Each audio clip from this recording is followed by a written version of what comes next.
छोटे से गांव में राम अपनी माँ सरला के साथ रहता था। दोनों का जीवन बहुत साधारण था। उनके पास धन नहीं था, लेकिन ईमानदारी और मेहनत उनकी सबसे बड़ी पूंजी थी। हर सुबह राम सूरज निकलने से पहले उठ जाता और खेतों में काम करने चला जाता। उसकी माँ हमेशा उसे एक ही बात सिखाती थी, बेटा, मेहनत का रास्ता कठिन जरूर होता है, लेकिन मंजिल हमेशा सबसे सुंदर होती है। माँ, मैं आपकी सीख कभी नहीं भूलूंगा। उस दिन कुछ अलग होने वाला था। जैसे ही राम ने जमीन पर फावड़ा मारा, उसे किसी कठोर चीज से टकराने की आवाज सुनाई दी। ये क्या था? यहाँ तो सिर्फ मिट्टी होनी चाहिए थी। वो धीरे धीरे मिट्टी हटाने लगा। कुछ ही देर में उसे एक पुराना घड़ा दिखाई दिया। राम ने कांपते हाथों से घड़ी का कपड़ा खोला। अंदर चमकती हुई पुरानी सोने जैसी दिखने वाली धातु की गोल वस्तुएं थीं। हे भगवान, ये तो किसी खजाने जैसा लग रहा है। वो कुछ पल तक घड़े को देखता रहा। उसके मन में कई विचार आने लगे। एक पल के लिए उसके मन में लालच आया, अगर मैं ये सब अपने पास रख लूं तो हमारी सारी गरीबी खत्म हो जाएगी। लेकिन अगली ही पल उसे अपनी माँ की सीख याद आ गई। ईमानदारी से मिला छोटा धन भी सबसे बड़ा होता है। नहीं, जो मेरा नहीं है उसे मैं अपना नहीं बना सकता। फिर वो घर की ओर चला गया। बेटा, आज तुम इतने घबराए हुए क्यों हो? माँ, मुझे खेत में ये घड़ा मिला है। सरला ने घड़े को देखा। वो कुछ क्षण शांत रही। बेटा, ये भगवान की परीक्षा भी हो सकती है। तो अब हमें क्या करना चाहिए? जिसका सामान है उसे लौटाना ही सही होगा। मुझे भी यही सही लगता है। लेकिन उन्हें ये नहीं पता था कि दूर से कुछ लालची लोग भी उस घड़े को देख चुके थे।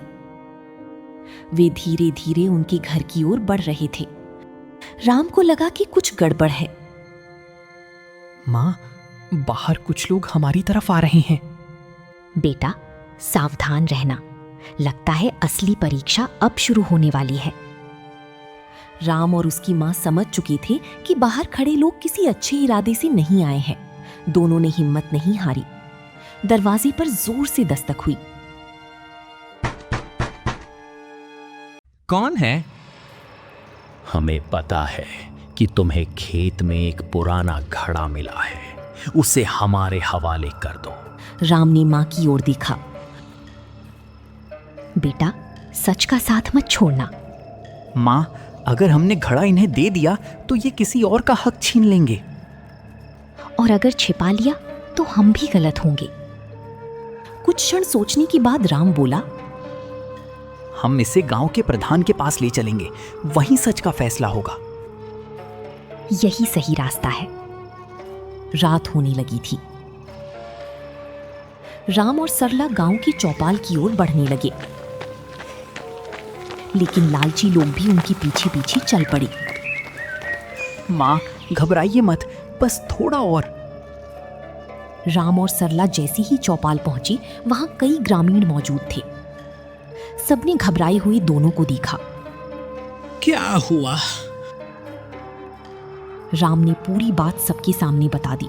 उसने घड़ा भी सबको दिखाया। ग्रामीण एक दूसरे को देखने लगे। लालची लोग अब कुछ बोल नहीं पा रहे थे। ये घड़ा बहुत पुराना है, हमारे पूर्वजों के समय का लगता है। ये किसी एक व्यक्ति की संपत्ति नहीं, पूरे गांव की धरोहर हो सकती है। ये सुनते ही पूरे चौपाल में सन्नाटा छा गया। अगर ये पूरे गांव का है तो इस पर मेरा कोई अधिकार नहीं। आज तुमने साबित कर दिया कि सच्चा इंसान वही है जो लालच से ऊपर उठ जाए। लालची लोग अपनी चाल में असफल हो चुके थे, लेकिन जाते जाते उनमें से एक बोला, ये कहानी अभी खत्म नहीं हुई। राम ने गहरी सांस ली। उसे लगा कि सबसे बड़ा खतरा टल गया है, लेकिन असली फैसला अभी बाकी था। अगली सुबह पूरे गांव में सिर्फ एक ही चर्चा थी, खेत में मिला रहस्यमयी घड़ा और राम की ईमानदारी। गांव के प्रधान ने सभी ग्रामीणों की सभा बुलाई। आज हम ये तय करेंगे कि इस धरोहर का क्या किया जाए। सभी लोग चुपचाप उनकी बात सुनने लगे। राम, सबसे पहले तुम्हारी राय जानना चाहते हैं। ये घड़ा मुझे खेत में मिला था, लेकिन ये मेरा नहीं है। अगर इससे पूरे गांव का भला हो सकता है तो यही सबसे बड़ी खुशी होगी। बेटा, आज तुमने मेरा सिर गर्व से ऊंचा कर दिया। लंबी चर्चा के बाद गांव ने एक महत्वपूर्ण निर्णय लिया। इस धन से गांव में नया स्कूल बनेगा, कुआं सुधारा जाएगा और किसानों की सहायता की जाएगी। घड़े में मिली पुरानी धातु और मूल्यवान वस्तुओं को सरकारी अधिकारियों को सौंपा जाएगा ताकि उनकी सही जांच हो सके। सरकार से मिलने वाली वैध राशि का उपयोग पूरे गांव के विकास के लिए किया जाएगा। पूरा गांव खुशी से झूम उठा। कुछ दिनों बाद अधिकारियों ने जांच पूरी की। उन्होंने बताया कि राम ने कानून और ईमानदारी दोनों का पालन किया है। गांव की सभा में राम को सम्मानित किया गया। धन से बड़ा इंसान का चरित्र होता है। राम ने ये बात साबित कर दी है। कुछ महीनों बाद गांव पूरी तरह बदल चुका था। बेटा, याद रखना, इंसान की सबसे बड़ी पहचान उसका अच्छा चरित्र होता है। माँ, आपकी यही सीख मेरी सबसे बड़ी दौलत है।